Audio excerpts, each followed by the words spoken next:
Welcome everyone to Bien, on est Spirit sur le point de commencer. Bonjour tout le monde, bienvenue à la spiritualité pour la transformation des masculinités patriarcales, qui est une autre session de travail dans ce cycle solidaire de changement social de l'Alliance Meningate. Bienvenue tout le monde. On va prendre quelques minutes pour organiser du point de vue technologique, puisque notre expositeur aujourd'hui parlera en espagnol, il y aura une traduction vers l'anglais et vers le français aussi. Donc, je présenterai l'intervenant d'aujourd'hui, qui est Rafael González Franco de la Pesa, directeur de Cuidarte, prends soin de toi. Ce sera une session, une séance participative. Donc, nous attendons vos idées, vos commentaires, vos réflexions à ce propos et, et notre réflexion aussi sur l'utilisation de la spiritualité pour transformer les masculinités. Nous ferons aussi une série d'exercices pratiques pour voir comment la spiritualité aide à changer notre forme d'être pour qu'elle ne soit pas seulement basée sur un système patriarcal. Technique, technologique. Merci beaucoup et bonne séance. Avant de partir, je fais un petit rappel. C'est un grand plaisir pour nous tous de présenter ce travail de changement social et que nous menons en tant qu'Alliance et qui forme partie de cet engagement de la déclaration d'Ubuntu et d'appel à l'action, où on reconnaît que tous nos engagements ne seront pas possibles si on n'avait pas travaillé de manière interne comme on l'a fait pour pousser ce changement social. Je pense que la transformation personnelle est tout à fait liée au changement social et c'est pour cela qu'on fait un appel à la réflexion sur le fait d'avoir des pouvoirs et des privilèges, ainsi que le fait de se positionner dans un système d'oppression. Voilà pourquoi on s'engage à réfléchir constamment et à avoir une conscience de transformation en permanence. Voilà, je vous donne donc la bienvenue à notre intervenant, Raphaël. C'est un plaisir de vous avoir ici et on vous donne la parole. Merci. Merci, merci beaucoup. Je suis très contente d'être ici dans cet espace partagé. Je remercie vraiment cette invitation où je pourrai partager avec vous mes réflexions qui font bouger tout mon être. Avant tout, j'aimerais dire quelque chose de très important et qui est en rapport avec la reconnaissance du lieu de privilège depuis lequel je parle, dans tous les sens du terme. Et je reconnais aussi que ce que je vais partager avec vous prend racine dans mon monde en termes de référence, de culture, de langage, de référent, et que je ne veux en aucune manière convertir, transformer ceci en référent universel. Je comprends très bien et je prends en compte la diversité universelle et les diverses manières qu'il y a de comprendre le monde et de le représenter, de symboliser la vie, de nous exprimer. C'est des diversités, bien sûr, n'est pas un empêchement pour qu'on puisse communier, pour qu'on puisse être en rapport, se mettre en rapport, établir des liens et former des réseaux comme celle-ci, qui est le réseau, l'Alliance Meningate. Mais je ne veux en aucun cas, je ne prétends en aucun cas que mes paroles aient une validité universelle. Et tout est un résultat de mes réflexions, de mes recherches, de mes pensées et beaucoup de dialogues que j'ai eus au long de ma vie. Mais c'est tout à fait partiel, subjectif. Et c'est de cette place que je vais parler aujourd'hui, de ma place de privilège qui me donne cette position économique, sociale, l'accès que j'ai à certaines choses sans prétendre d'aucune manière et de vouloir vous imposer ou vous convaincre de quoi que ce soit.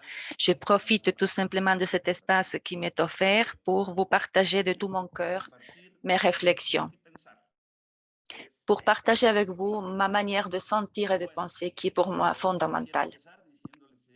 J'aimerais donc commencer en vous disant, en vous racontant des choses qui parfois m'arrivent quand je parle de ces sujets.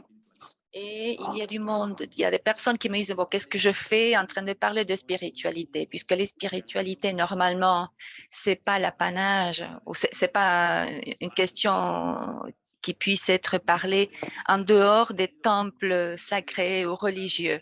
On ne parle pas de spiritualité ailleurs, sauf si on est rabbin, pasteur ou un prédicateur. Et moi, je ne suis ni pasteur, ni rabbin, ni gourou, pas encore un prédicateur. Alors, qu'est-ce que je fais là, ici, en train de parler de spiritualité? Je suis un être humain courant qui a passé par un processus spirituel très particulier et qui a vécu, qui a eu un facteur déterminant dans ma vie qui a fait que la spiritualité puisse être partagée avec vous maintenant. Ce n'est pas facile de parler de spiritualité, surtout aux personnes aux personnes croyantes, parce que les croyants, quand on parle de spiritualité, en dehors des référents religieux qu'ils ont, il y a toujours un peu de méfiance, de refus. Ce n'est pas facile non plus de parler de spiritualité aux non-croyants parce qu'ils croient que c'est quelque chose de magique, contraire à la raison. Donc, pour beaucoup de personnes, qu'ils soient croyants ou pas, la spiritualité, c'est quelque chose de personnel, intime et qu'on développe dans l'intimité, dans la vie privée et qui n'a pas trop un rapport avec le travail collaboratif, la vie en commun, etc. Donc, aborder la spiritualité, c'est toujours compliqué lorsqu'on le fait dans des espaces ouverts. Mais je le fais franchement avec l'humilité qui s'impose. Donc, quand on me demande ce que je fais quand je parle de spiritualité, je parle toujours de mon propre cheminement personnel. Parce que depuis longtemps, j'ai senti le besoin de trouver le concept de spiritualité qui puisse être partagé par des croyants et par non-croyants. Dans ce sens, mon concept, ma recherche, ma quête de spiritualité cherche à être inclusive. J'invite à dialoguer les croyants et les non-croyants. J'arrive à cette version de spiritualité par mon propre cheminement, mais aussi par des recherches qui ont été guidées par deux questions. La première, c'est qu'est-ce qu'ils ont en commun, toutes les religions et philosophies de vie, qui ne soient pas la notion mise sur le sacré, sur l'existence d'une âme qui ne meurt pas avec les corps humains ou avec la vie après la mort. Et deux, qu'est-ce qu'elles ont en commun toutes ces religions ou philosophies de vie quand elles essayent d'expliquer la vie et l'avenir du monde.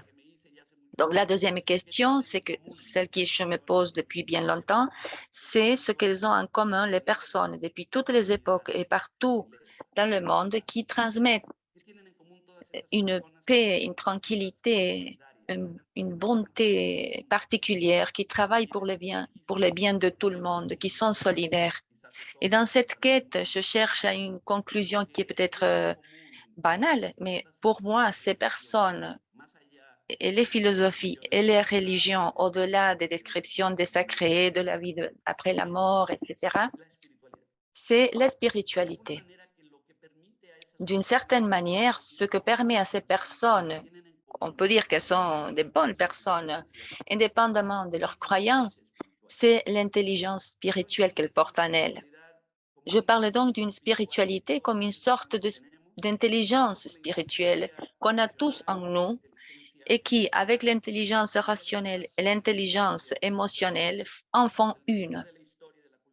Mais que le devenir de l'histoire a fait qu'il y a un schisme entre ces trois intelligences. La spiritualité, dans ce sens, est tout d'abord une ouverture et une connexion. La spiritualité de ce qui nous connecte avec le plus profond de notre être humain. nous ouvre et nous connecte envers les autres, que ce soit individuellement ou collectivement. Elle permet de nous communiquer avec tous les êtres vivants et avec notre environnement. Elle nous mène à comprendre comment habiter le monde et à nous montrer comment on peut déployer notre humanité. Donc, la spiritualité comme ouverture et connexion prend en elle deux attitudes fondamentales, la surprise et le remerciement. On est dans un niveau de conscience ouverte, extraordinaire de tout ce qui existe. Elle nous remet tout le temps devant les choses qui nous surprennent et qui font notre bonheur. C'est comme les enfants qui s'admirent à chaque fois de tout ce qui se passe dans le monde. Mais les hommes aussi sont face à notre fragilité, à une fragilité en tant qu'être humain. On est tout petit par rapport à ce monde, par rapport à cet univers, par rapport à n'importe quoi avec quoi on peut se comparer. Dans cet état de conscience, la surprise se fait depuis un lieu de respect. Et on est place à quelque chose qu'on ne peut pas nommer, mais qui est là. La magnificence du cosmos est telle qu'on ne peut pas penser, on ne peut pas le définir, on ne peut pas l'enfermer dans un seul concept qui puisse le définir. Il ne nous reste que garder silence et nous surprendre devant cette extraordinaire chose hors du commun. En étant tout tranquille et en silence devant cette grandeur du cosmos et de cette vie de laquelle on est parti, on ne peut que remercier d'être ici dans ce monde. C'est un cadeau de la vie qu'on n'a pas demandé. Et ceci nous a permis d'être témoins de tout ce qui existe autour de nous, de le partager avec nos confrères. Je vois aussi la spiritualité comme quelque chose qui nous permet de vivre dans un état de remerciement absolu. C'est une manière d'être, une manière d'habiter le monde, une manière qui va tout seul, qui découle dans cette vie, qui nous aide à faire face aux problèmes, à l'espoir. Toujours, le remerciement nous aidera à ça. Et voilà ce que j'ai trouvé en commun, la surprise et le remerciement. C'est ce que j'ai trouvé en commun parmi toutes les propositions religieuses et philosophiques qui nous offrent les autres religions. Parce qu'avec cette attitude, l'ouverture et la connexion que la spiritualité nous permet, nous met dans une autre place. Elle nous amène, elle nous enlève du cocon, du repli sur soi-même et nous mène ailleurs, à une vie simple. C'est une prise de conscience de notre vulnérabilité, du besoin que nous avons, des soins que nous devons aux nos proches et la nature avec lesquels nous avons l'obligation de donner des soins. Et c'est la spiritualité qui nous mène à la compassion, à la solidarité. C'est une spiritualité qui nous mène à nous reconnaître comme partie de communauté dans un monde où nous utilisons une éthique des soins, où nous construisons un monde qui est viable, où personne n'a de raison pour ne pas remercier aux autres le fait d'être vivant. Cette spiritualité nous mène à travailler ensemble dans la création des modèles de relations libres de la domination, de la violence, d'un pouvoir qui exclut, qui dans ce sens-là, la spiritualité est une manière amoureuse de vivre la vie, poussée par une éthique des soins. C'est pour cela que je suis convaincue que ceux qui cultivent sa spiritualité n'est pas seulement une personne qui vit sans le besoin de consommer ou d'avoir plusieurs choses pour être heureux, parce que c'est qui le fait épanouir, c'est cette connexion avec soi-même, avec les autres, avec nous. Dans ce sens-là, ceux qui vivent sa spiritualité cherchent à élargir son ouverture vers le monde et c'est comme ça qu'ils retrouvent l'épanouissement et la paix. Et est-ce que ce n'est pas le bonheur En fait, ce n'est pas ce que nous cherchons à obtenir dans ce monde. Donc voilà, en général et de manière résumée, la manière dont je partage avec vous ce que retrouve qui c'est la spiritualité. Donc lors de cette première partie, j'essayais de montrer cette proposition de ce que j'ai trouvé, ce que j'ai vécu et ce que je partage avec plusieurs aujourd'hui. Maintenant, j'aimerais d'avoir de petits groupes selon les indications partagées par Jenny ou les autres organisatrices. Je ne me rappelle pas qui l'a dit.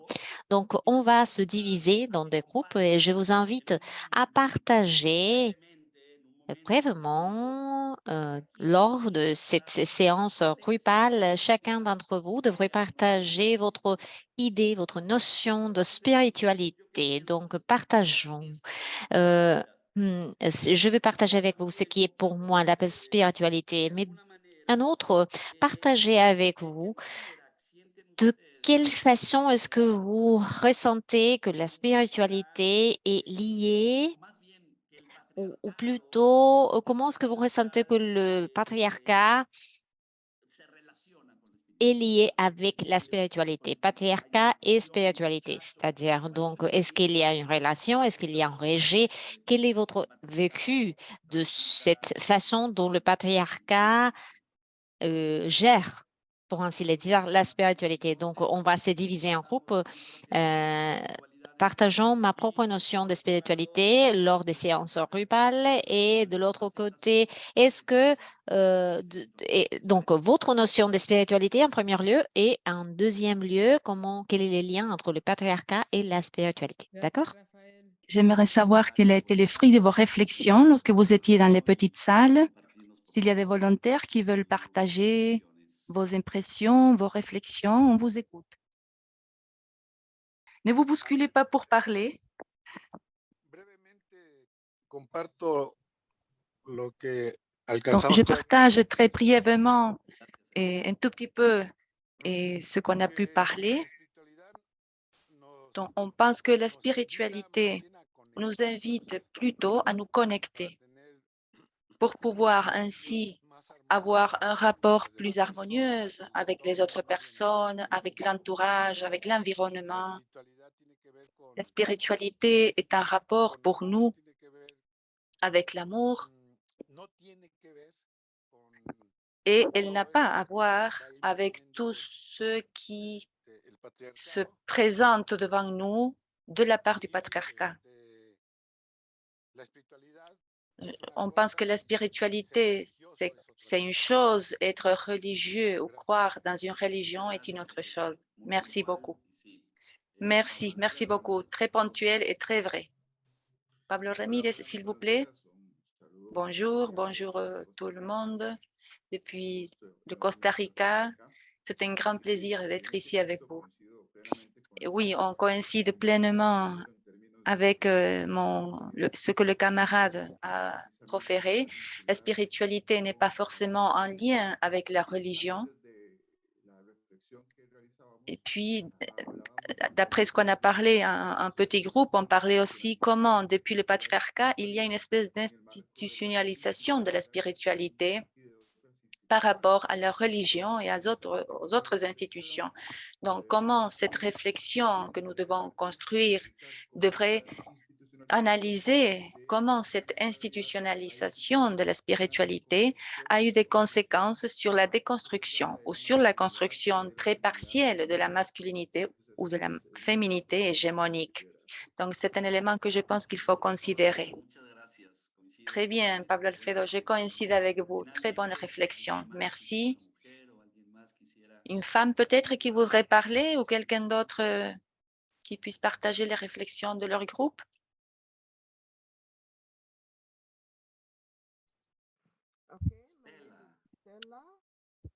Oui, bonjour. Bien, notre groupe a discuté en anglais et la plupart des participants venaient de l'Afrique. Il y avait des gens de la Mongolie, d'autres personnes d'Amérique latine et nous a parlé aussi des piliers d'Ubuntu, de comment la spiritualité, c'est quelque chose de supérieur, de suprême, qui n'est pas forcément la même chose que la religion. Et le participant de la Mongolie a dit que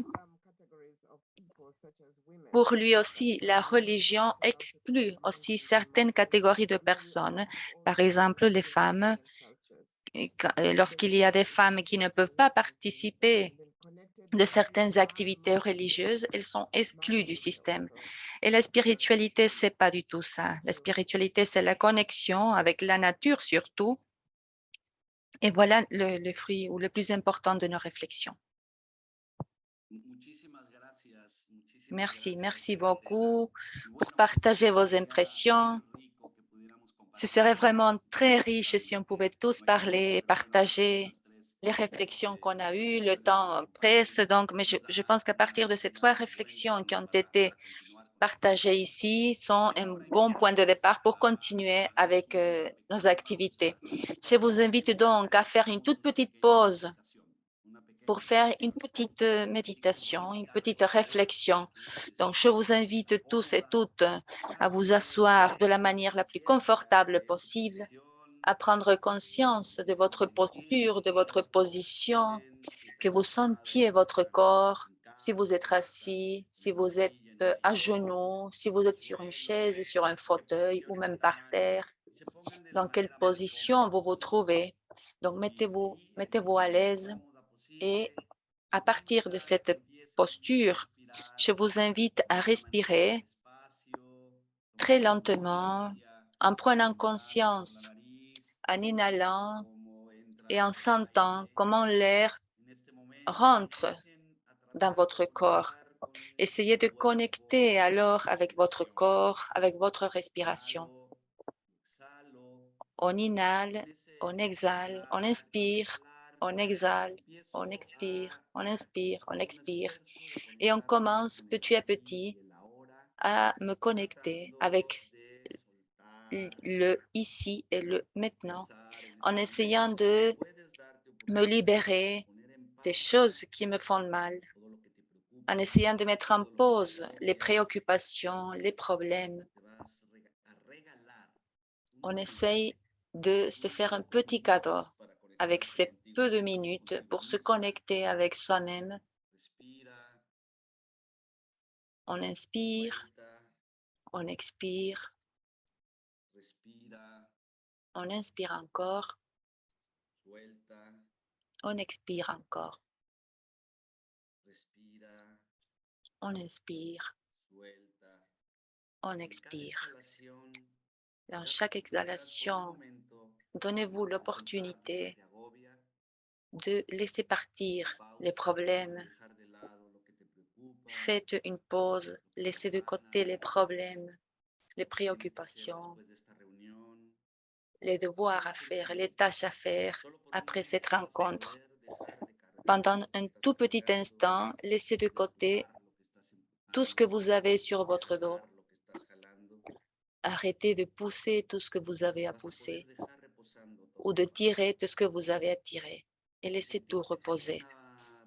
Sentez-vous comme si vous étiez un petit bateau en papier sur un caniveau un jour de pluie ou sur une feuille qui se laisse aller sur un ruisseau, sur une rivière.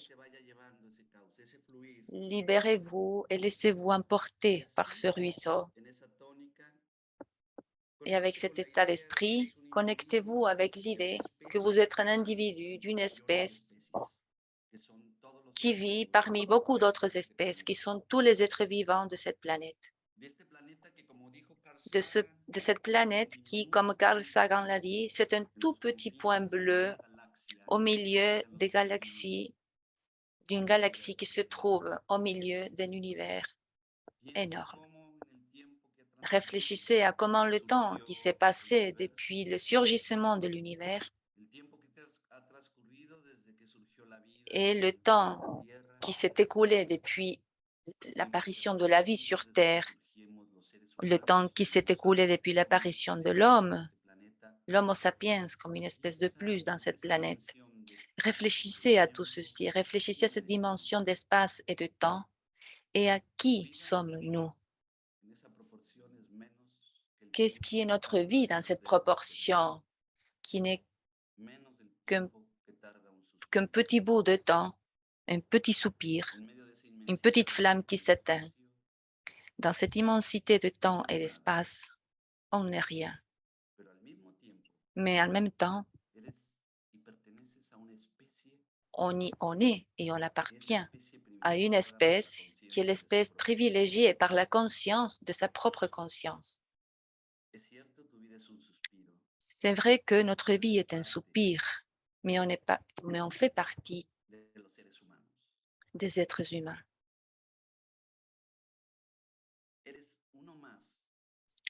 On est un être de plus parmi tous les êtres humains et on est un être de plus parmi tous ceux qui ont habité déjà la planète.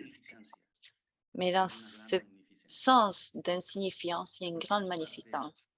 On fait partie d'une espèce qui a été possible grâce à son comportement grégaire et à sa capacité pour la coopération. Parce que comme espèce, comme espèce prédatrice débile, on coopère. La coopération est à l'origine de notre espèce. Si on n'avait pas été solidaires, les Homo sapiens sapiens, on ne serait pas une espèce viable. Mais cette coopération a été possible grâce aux soins mutuels. À l'origine de notre espèce, la coopération et les soins mutuels ont eu lieu et c'est pour ça qu'on a pu améliorer notre alimentation et provoquer la croissance de notre cerveau et de notre capacité intellectuelle, passionnelle, émotionnelle et spirituelle. Avec la croissance du cerveau, avec le développement du cerveau, nos traces aussi se sont développées. Si on attendait au développement, comme chez les autres animaux, qu'on se développe tout seul, on ne serait pas ici. C'est pour ça qu'on est avant que le processus de gestation soit complet et c'est pour ça qu'on a besoin des bras pleins d'amour qui puissent remplacer l'utérus de notre mère. Et de l'utérus, on passe au bras de notre mère et au bras de la communauté qui supporte et qui aide notre mère pour qu'elle puisse prendre soin de nous. Dans ce sens, tel que Harari le dit, l'évolution a favorisé une espèce qui a été capable d'établir des liens affectifs importants.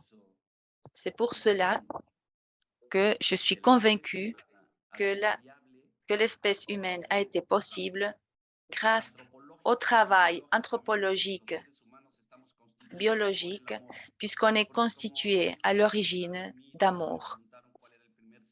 Parce que Garad-Mid l'a dit, lorsqu'il a dit que le fémur est le premier symbole de la civilisation, parce que le fémur soudé a été fracturé et la manière dont il s'est soudé a démontré que cette personne a été alimentée, protégée, soignée pendant que cette fracture se soignait aussi.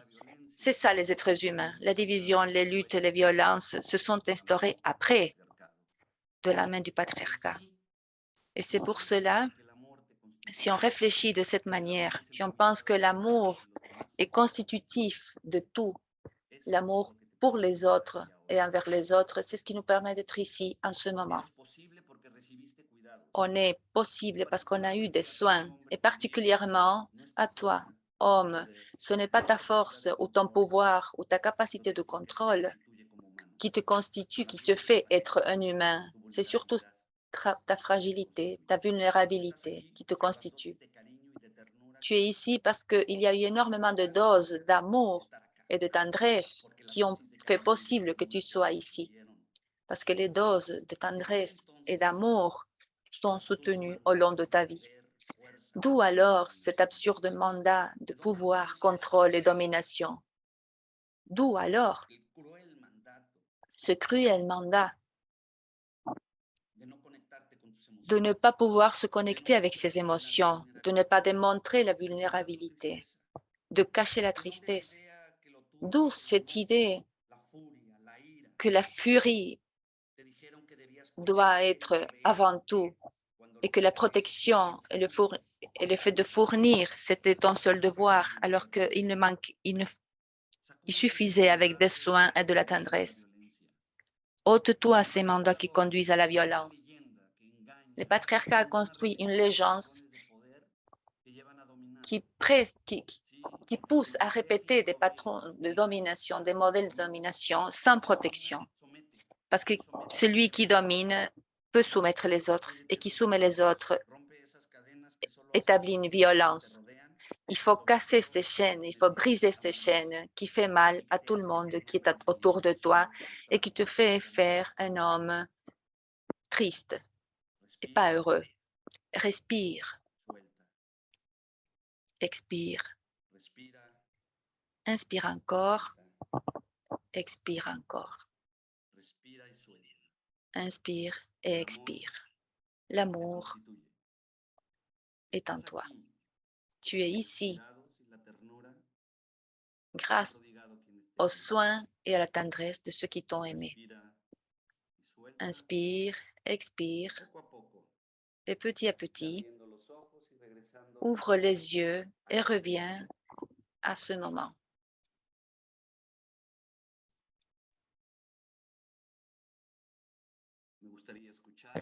J'aimerais écouter 2 personnes, tout simplement, brièvement, partager votre expérience, s'il vous plaît, lors de cette réflexion guidée. Avons-nous des volontaires? Comment est-ce que vous vous ressentez maintenant?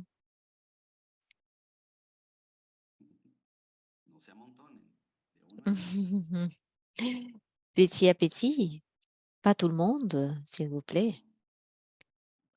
Pas de volontaires.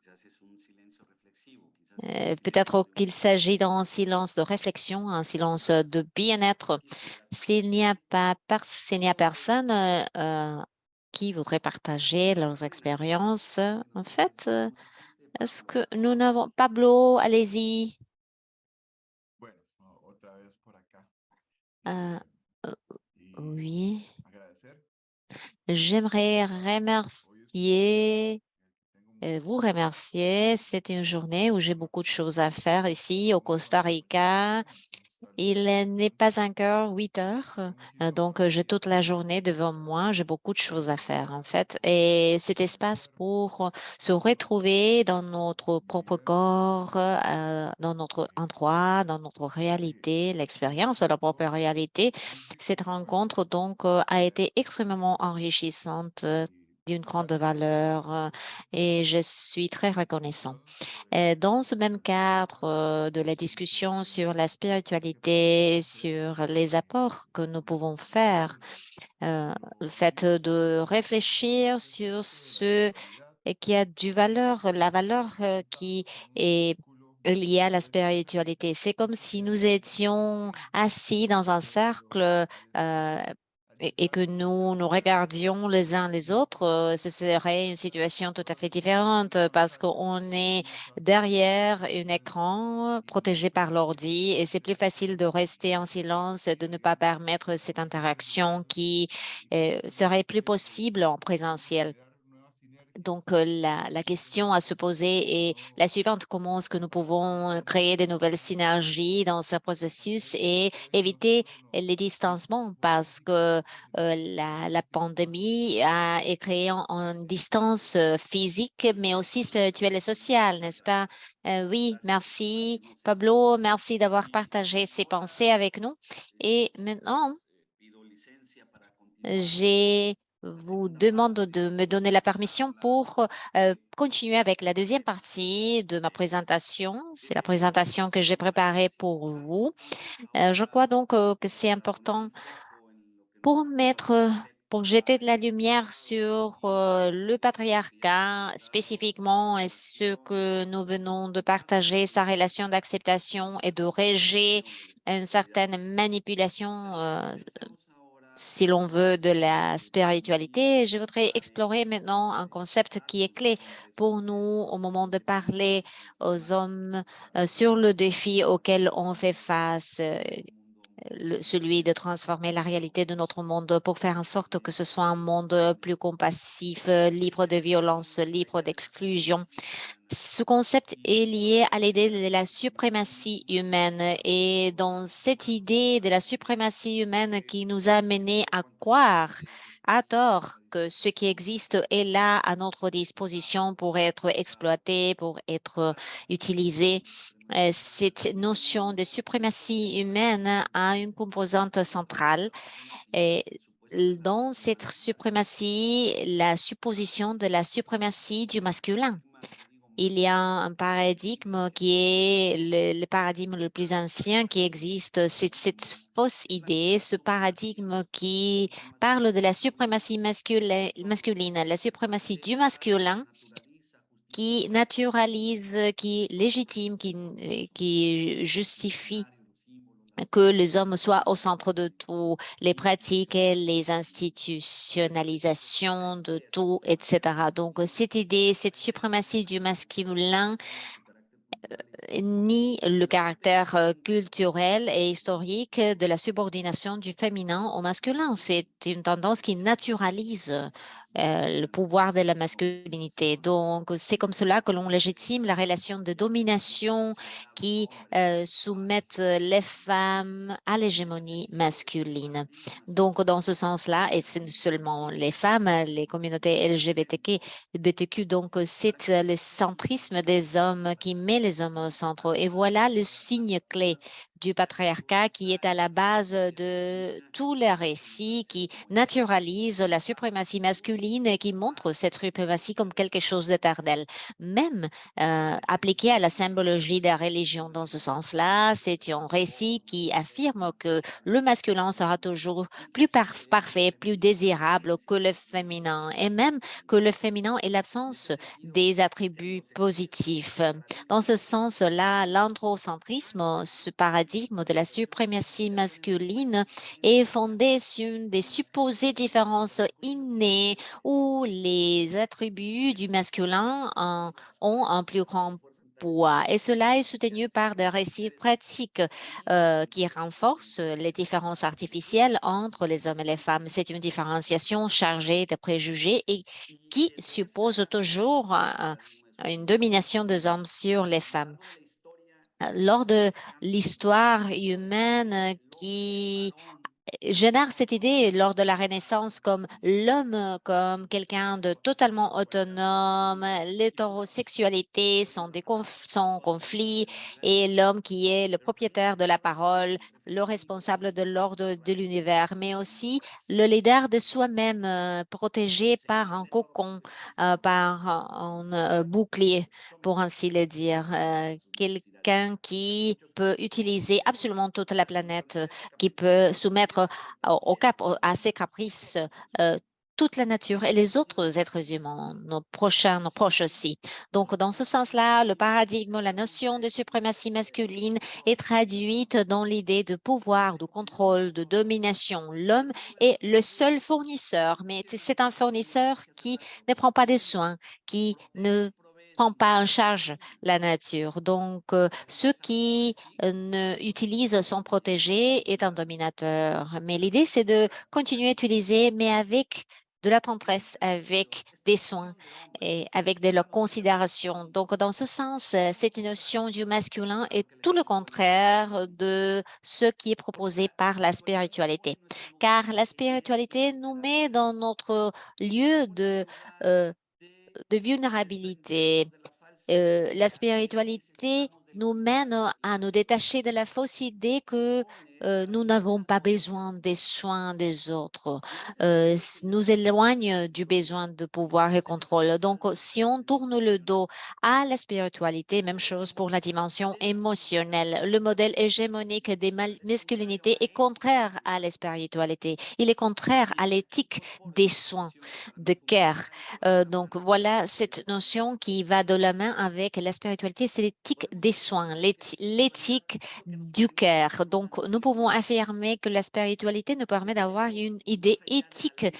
Cela va au-delà de la loi morale dont Kant parlait. C'est le désir du plus grand bien possible pour toutes et tous. C'est le fait de savoir que nous faisons partie du tissu de la vie qui nous protège et que nous devons accepter, soutenir et nourrir dans un acte primordial de réciprocité. Ce savoir fait partie de notre intelligence spirituelle. Et là, l'éthique du cœur surgit de la spiritualité comme une conscience de vivre une vie qui est soutenue par le réseau des liens que nous avons. C'est un tissu qui dépend de la réciprocité que nous donnons nous-mêmes. Donc, celui qui développe sa spiritualité ne peut pas que se reconnaître dans le tissu de la vie, soutenu par la terre. Et là, le cœur ou le soin est l'attitude qui est disposée à veiller pour les biens des autres dans n'importe quelle circonstance. Le cœur est ce qui est opposé à la violence. Une éthique du cœur pour toutes les espèces dans notre foyer commun. Le cœur a aussi une dimension politique parce que cela veut nous dire que il faut prioriser l'intérêt public par-dessus de l'intérêt personnel. Donc, le pouvoir doit être orienté à la concrétisation du bien public selon cette idée de spiritualité. C'est pour cela que la spiritualité vise à nous unir à l'action collective et à participer de façon volontaire dans la transformation du monde de manière solidaire, mais aussi de façon amoureuse. Nous devons apprendre et nous devons danser davantage. Nous devons récupérer les liens qui nous mènent à célébrer la vie ensemble. Et je pourrais vous continuer à parler sur comment cette éthique du cœur nous mène à être des consommateurs responsables, d'avoir une relation plus soignée avec la vie, mais cela suppose aussi le fait de déraciner la haine et l'indifférence.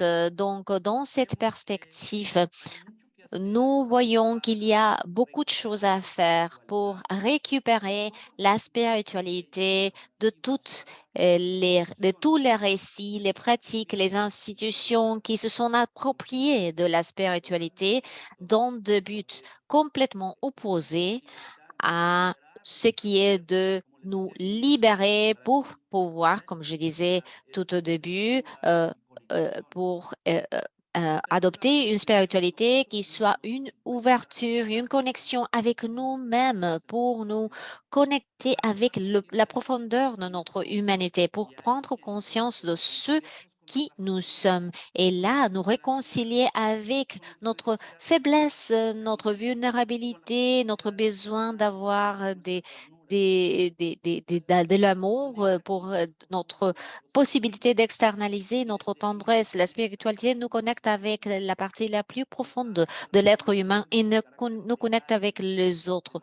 La spiritualité nous montre le caractère grégaire de notre vie et la spiritualité montre que l'espèce humaine qui a eu la possibilité d'avoir la conscience de sa conscience, c'est quelque chose qui s'est manifesté tout au long d'un processus évolutif parce que premièrement, nous avons eu la possibilité de prendre soin les uns aux autres. Et c'est comme cela qu'un cerveau s'est développé et que nous avons développé nos capacités en tant qu'humains pour ce qui est bien et pour ce qui va mal. Donc, lorsque nous regardons le pouvoir, le besoin de domination, de contrôle, c'est une grande déception parce que ce sont des tendances que nous ont détachées de notre possibilité de connexion. Le patriarcat nous gêne, il ruine nos vies parce que le patriarcat, c'est une déconnexion parce que le patriarcat ne nous permet pas de nous connecter avec nous-mêmes.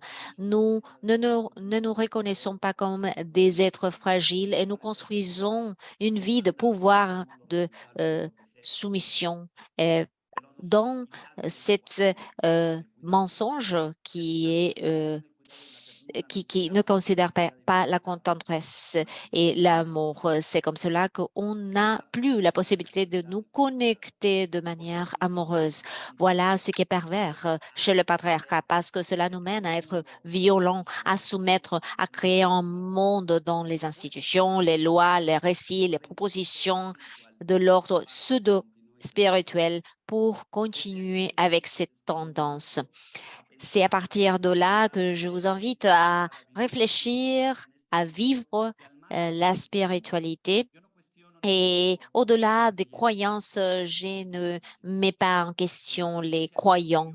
N'importe A una conversación sobre la espiritualidad. à une conversation sur les spiritualités et j'invite les croyants et les non-croyants. Je vous invite à un dialogue où nous pouvons revoir ce que nous avons à partager et nous sommes vraiment bénis d'être ici dans cette planète qui est offerte par qu'est-ce que la culture nous offre, par exemple, en termes de base. Et c'est ça que nous voyons. C'est un principe primordial de gratitude d'être vivant. Et à partir de cela, il s'agit de la connexion, de la communion. Je pourrais dire davantage, mais c'est ça que ici, ce matin, ici au Mexique, peut-être que c'est l'après-midi, le soir, dans d'autres parties dans la planète, c'est ça que je voulais partager avec vous. Il faut récupérer la spiritualité, n'importe pas si vous êtes croyant ou non, parce que je me suis retrouvée en discutant ces sujets avec d'autres avec des croyants, par exemple. Il y a des croyants qui m'ont dit, oh, ma religion n'était que des rituels sans réflexion. Mais indépendamment de votre religion, indépendamment de vos croyances, au-delà de vos croyances en matière de vie, de naissance, de mort, d'union, de fécondité, de récolte, bien sûr que nous tous avons besoin des rituels, des symboles, mais il faut toujours cultiver la spiritualité. Il faut travailler pour la spiritualité et il faut offrir aux gens qui sont vides, qui sont frustrés, qui sont fâchés, qui construisent tout autour de des relations de pouvoir, des destitutions, etc. Invitez-les à se connecter avec leur spiritualité. Il y a des offres spiritualistes qui nous éloignent du monde, qui nous font penser que le bonheur est quelque chose qui est euh, qui est à moi et qui n'est pas quelque chose de réel, en fait. Cela propose un modèle de spiritualité qui cherche à remplir des vides et avec la consommation, le vide devient plus en plus grand, en fait. Donc, je pense que c'est très difficile que la transformation dont nous avons besoin dans ce travail avec les hommes pour que les hommes renoncent aux violences. Mais attention, c'est une renonce qui doit être aussi politique parce que personne ne peut renoncer à la violence s'ils ne renoncent pas au patriarcat. Il y a plusieurs offres qui qui font des offres des masculinités, par exemple, où les hommes font les courses, par exemple. Fuertes, son más solidarios. Où ils sont plus solidaires. Mais s'ils ne travaillent pas la violence institutionnelle, s'ils ne sont pas en lien, s'ils ne dénoncent pas le pacte patriarcal, ils ne travaillent pas contre la violence. Donc, le défi est très grand et dans mon cas particulier, l'espoir est aussi grand. Je vous remercie énormément. Je remercie de m'avoir écouté et j'aimerais encore une fois, peut-être plus que parlez-moi, vous inviter à aller encore dans des petites salles de discussion pour pouvoir partager et échanger sur deux questions. D'abord, comment l'idée de la spiritualité a changé ou s'est enrichie à partir de cette rencontre? Quels ont été les nouveaux éléments acquis? Qu'est-ce que j'ai changé en moi à partir de cette rencontre? Et en deuxième place, qu'est-ce que je peux tirer d'utile pour travailler en faveur des masculinités antipatriarcales à partir de cette rencontre? Qu'est-ce qui a changé donc l'idée de spiritualité à partir de cette conférence, de cette intervention? Et en deuxième lieu, qu'est-ce que je peux tirer de positif pour travailler contre les masculinités patriarcales? Donc, on va un petit groupe pour réfléchir un petit moment sur ça Et à la fin, je vous inviterai aussi pour partager les réflexions que vous avez menées en groupe. Donc, est-ce que Jenny ou Bianca, vous pouvez encore gérer un peu la distribution des groupes pour qu'ils puissent travailler ensemble, s'il vous plaît? Carmen, vous voulez participer, c'est ça? Oui, oui, je vais participer. French. Je voulais réagir aux deux questions. Je voulais émettre mes points de vue.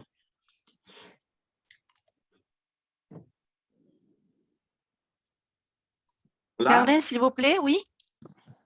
Oui. Vous ne me saisissez pas. Je peux parler.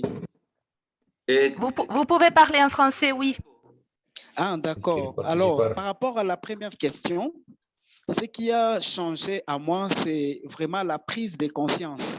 C'est la prise de conscience du fait qu'au niveau de la spiritualité, il faudrait vraiment que nous puissions aussi prendre en compte la dimension, prenons par exemple comment les leaders religieux pourraient aussi propulser les choses au niveau des confessions religieuses. Moi, personnellement, mes idées ont beaucoup changé. J'ai vraiment été impacté par les interventions. J'ai vu que nous devons vraiment prendre conscience parce qu'il existe plusieurs religions, plusieurs confessions religieuses qui en fait nécessitent aussi un accompagnement au-delà de ce qu'on appelle la théologie, leur métier de théologie. Il faut une bonne dose, prenons par exemple de la masculinité positive. Comment est-ce que les leaders religieux devaient renforcer leurs capacités au-delà du fait qu'ils utilisent la parole de Dieu, ils ont la spiritualité, mais le patriarcal comme aspect culturel nécessite aussi du côté spirituel qu'il puisse être amélioré. Et voilà pourquoi nous allons directement même à la deuxième question pour vraiment contrecarrer les effets patriarcaux dans nos communautés. Moi, je suis au niveau de la République démocratique du Congo. Je suis le président du réseau des hommes engagés pour l'égalité des genres en République démocratique du Congo, REG en sigle. Alors, nous travaillons avec des très jeunes adolescents, les très jeunes adolescents, mais aussi des hommes, des adultes. Et nous passons au niveau de chaque secteur. Mais puisque la religion a une bonne dose d'influence spirituelle aussi, voilà pourquoi les actions devraient aussi être orientées auprès des leaders religieux pour que dans leur prédication, qu'ils arrivent vraiment à ne pas trop accentuer la soumission de la femme vis-à-vis de l'homme. Vous voyez, il faudrait aussi qu'ils puissent enseigner l'amour, l'amour de l'homme vis-à-vis des autres hommes, l'amour de l'homme vis-à-vis au sexe féminin. Et vous verrez que même les très jeunes garçons, les très jeunes adolescents qui vont commencer à grandir, ils vont grandir avec un patriarcal, mais utilisé de manière transformée, quoi. Ce qu'on appelle le processus transformationnel du patriarcal. Donc, dans la socialisation des garçons et des hommes, nous devons vraiment insérer la dimension de la masculinité positive qui, en fait, incite les hommes à développer ce qu'on appelle des réflexions critiques dans leurs attitudes. Et vous verrez que même les violences basées sur le genre, qui sont même déjà décriées au niveau de la Bible, au niveau de la spiritualité, il y aura une prise de conscience et que les leaders religieux, de par leur leadership religieux, de par leur leadership communautaire, ils peuvent vraiment mener aussi des plaidoyers au niveau institutionnel et ils ont la parole, ce,surtout en République démocratique du Congo. Les autorités religieuses, les chefs spirituels ont vraiment, ils ont ce qu'on appelle la notoriété qu'ils peuvent aider à toutes ces confessions religieuses de propulser les actions pour que nous puissions voir un peu les patriarcales, c'est-à-dire la masculinité hégémonique diminuer un tout petit peu. Voilà. Merci, donc mes réflexions. Merci beaucoup, vraiment. Merci beaucoup. On va donner la parole à d'autres personnes aussi. Merci beaucoup. Merci beaucoup. Merci beaucoup. Merci beaucoup, Carlin. C'était très intéressant. J'aimerais inviter d'autres personnes pour continuer avec cette réflexion de Carlin. Qu'est-ce que vous avez trouvé de commun dans le dialogue dans votre groupe? Merci, Carlin. Je m'excuse de vous avoir interrompu, mais j'aimerais que tout le monde puisse, ou d'autres personnes puissent aussi participer. Vous Donc, merci beaucoup. Quelqu'un d'autre voudrait partager leurs impressions? Je ne vous vois pas, mais vous pouvez parler. Eduardo Sánchez. Par rapport aux personnes avec lesquelles on travaille, je pense que les conclusions sont similaires aussi à celles de Carlin pour les deux questions à propos de ce qui a changé par rapport à la spiritualité et pour travailler ceci dans les communautés antipatriarcales. Je pense que la conclusion est qu'il serait utile d'éliminer l'idée de genre de l'histoire de l'idée de spiritualité. Je propose d'arrêter de parler d'hommes et de femmes et commencer à parler de personnes. Pour commencer de cette manière, commencer à voir la spiritualité comme une question sociale. Je suis tout à fait d'accord. Ça, c'est déjà un... Carlin, s'il vous plaît, on peut laisser la place à d'autres intervenants? Merci beaucoup, merci beaucoup. Donc voilà, c'était tout. C'était juste partager cette idée d'éliminer l'idée de genre et de commencer à voir ceci comme un sujet de discussion sociale en tant que personne et pas en tant que genre. Merci, merci Eduardo. Est-ce qu'il y a quelqu'un d'autre qui voudrait participer? On reste encore 2 ou 3 minutes.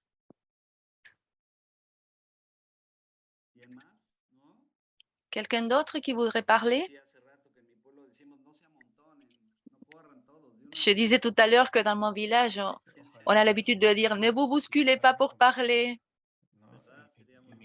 Bonjour, ce serait bien si une camarade à moi pouvait participer parce que dans notre groupe, les interventions ont été vraiment très, très intéressantes. J'ai travaillé avec Estella et une autre camarade dont je ne me souviens pas le nom et les réflexions ont été très intéressantes.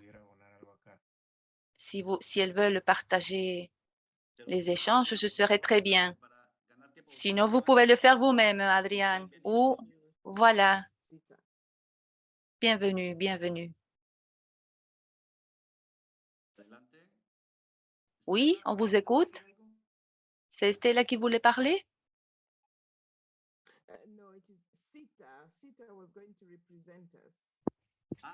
Non, non, non, c'est Sita qui voulait parler. Je ne sais pas parce qu'on n'écoute pas. Je m'excuse, mais on n'a pas trop de temps, donc j'aimerais que quelqu'un puisse parler. Sita, on vous écoute. Allez-y.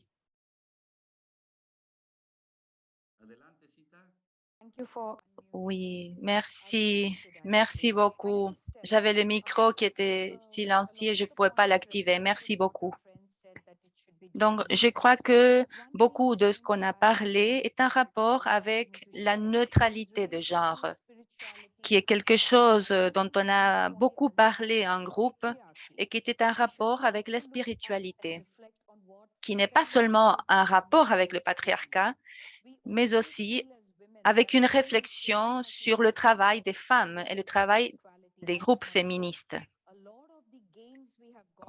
On dit qu'il y aura une égalité de genre quand on parle de patriarcat, mais en réalité, il faut parler et il faut voir comment on parle dans les groupes de travaux, de travail féministe dans les groupes de femmes. C'est les femmes qui marquent d'une certaine manière ce que le patriarcat ne devrait pas faire. Donc, si on ne parle pas de patriarcat de ce point de vue, on ne pourra jamais avancer ou progresser dans ce sens. On doit toujours parler du patriarcat négatif, mais aussi du féminisme positif, non? Je pense qu'il faut déconstruire pour que les femmes aussi puissent non seulement accéder à l'égalité de droits, mais aussi avoir une espèce d'activisme féminin ou féministe qui puisse toucher d'autres femmes. Donc, quand on parle d'intervention neutrale quant au genre ou de loi neutrale quant au genre, c'est très bien, mais il faut connaître aussi, il faut penser aussi aux victimes. Et là, ce n'est pas seulement une question de genre. Et une autre chose aussi que j'aimerais partager, c'est quand on parle de masculinité et de féminisme, on a la tendance à laisser de côté les autres genres. Voilà, c'est tout ce que je voulais dire. Merci beaucoup. Oui, sans aucun doute, ce que vous dites est fondamental. Nous, les hommes, ne pouvons pas réfléchir au patriarcat aujourd'hui sans écouter et sans utiliser le cadre conceptuel épistémologique et politique du féminisme. C'est le féminisme qui révèle, qui jette de la lumière sur le patriarcat. Merci, chère participante, d'avoir partagé cette réflexion avec nous. Ruben, vous avez la parole. Bonjour. Gusto escuchar. Enchanté, c'est un plaisir de vous écouter. Merci. Je m'excuse d'avoir accédé à la réunion un peu tard et de ne pas avoir profité de la participation du reste. Pourtant, j'aimerais dire quelque chose qui est parfois un peu inquiétant, comme quelqu'un qui parle plusieurs langues. Il y a quelque chose au sein du patriarcat qui n'a pas réglé ce que l'on appelle le bon féminisme qui existe aujourd'hui, c'est l'inclusion de toutes et de tous. Par exemple, aujourd'hui, nous parlons de ces sujets tellement intéressants et tellement nécessaires. Le fait que toute population, tout homme doit le comprendre, mais ici, il n'y a pas d'hommes handicapés ou des femmes handicapées. Et qui, à cause du patriarcat, reproduisent comme d'autres hommes handicapés ou non, leurs enfants, par exemple, pourraient devenir des réplicateurs de ce patriarcat, du machisme qui a nui tellement à la société. Par exemple, je ne vois pas, ce n'est pas une plante, bien sûr, mais par exemple, je ne vois pas ici des personnes sourdes ou même voir la possibilité d'inclure des groupes plus vulnérables comme des personnes aveugles. Par exemple, j'ai partagé des informations comme celle-ci avec ces communautés, mais il n'y a pas de plan réel pour inclure ce groupe. Ce sont toujours nous et qui parlons, nous pouvons interagir, nous nous voyons les uns les autres, mais nous incorporons pas ces hommes qui ont besoin de se déconstruire aussi. Je ressens aussi que les femmes handicapées devraient également être incluses dans le féminisme. Par exemple, j'ai passé le temps à participer au camp des femmes qui ont dit que le féminisme continue à progresser, mais les femmes handicapées sont laissées de côté. Par exemple, dans les manifs, par exemple, les femmes font leurs revendications, mais même ces manifs ne sont pas accessibles. Et donc, les hommes non plus, ils n'incorporent non plus pas d'hommes handicapés. Donc, j'appelle à la réflexion au fait qu'il faut créer un plan pour inclure ce groupe. Oui, merci Ruben. Et sans aucun doute, la spiritualité que nous avons construite lors de ce matin, par exemple, on peut être inclusif ou non. Une spiritualité qui n'est pas inclusive, qui n'autonome pas tout le monde. Il faut, bien sûr, la passer en revue et il faut la révisiter, la réviser. Est-ce que nous avons d'autres réflexions avant de clôturer cette session? Je crois que ce que l'on a partagé lors de cette séance va nous aider à continuer avec cette conversation qui ne se termine pas par ce webinaire, bien sûr. Je pense que la construction des récits, des symboles, des rituels, de pratiques que nous devons créer pour avoir une planète inclusive, ouverte, connectée, une spiritualité qui nous mène à décider comment nous voulons habiter le monde, pas individuellement, mais collectivement, bien sûr. Cette spiritualité inclusive qui nous mobilise, une spiritualité qui nous lance à un engagement politique vers la transformation pour travailler sur nos violences, pour rompre avec le patriarcat, pour arracher les violences. Donc, on va accepter davantage d'autres réflexions, deux autres réflexions. Oui, ou sinon, je vous invite à clôturer ce processus de réflexion, ce processus énergétique pour reprendre avec vous dans vos cœurs, dans vos esprits, ce que l'on a commencé à construire lors de ce webinaire. Bien sûr, c'est quelque chose qui doit continuer. Et maintenant, je passe la parole à Bianca et à Jenny. Je vous remercie de m'avoir donné cet espace et je suis ravie d'avoir eu l'occasion de partager avec vous ma pensée qui est tellement fondamentale pour moi et qui me donne en fait de la vie. Merci de m'avoir écouté. Merci de votre cordialité. Bianca, Jenny, vous avez la parole. Si il y a quelqu'un d'autre qui voudrait savoir davantage sur vous et sur vos pensées. Oui, et voilà, ce livre est disponible en espagnol, mais vous pouvez l'obtenir en version électronique dans les différentes plateformes de vente de livres électroniques. Nous avons e-book, nous avons Amazon et c'est là où vous allez retrouver différentes options pour différentes lisseuses. Mon livre en espagnol s'appelle Intelligence spirituelle sans esprit et sans Dieu. Et merci à vous. Et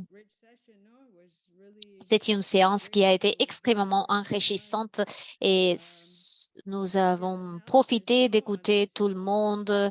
Et c'est une analyse extrêmement intéressante sur l'intersection ou le rejet de certains principes spirituels qui sont tellement liés au patriarcat. Merci à tout le monde d'avoir partagé vos apports et merci beaucoup à Raphaël. Cette séance a été extrêmement enrichissante